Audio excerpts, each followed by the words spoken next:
ప్రేమ ప్రేమ ప్రేమ అన్న పేరుతో లోకం సర్వనాశనం అయిపోతుంది.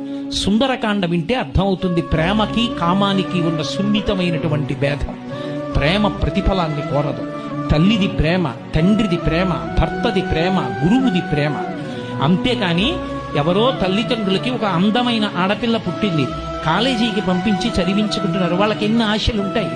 ఓ ఉత్తముడైన వాడికి ఇచ్చి పెళ్లి చెయ్యాలని, తన కూతురు సుఖపడాలని వాడు కోరుకోడా? ఆమె అందంగా ఉందని నువ్వు ప్రేమించేశావా?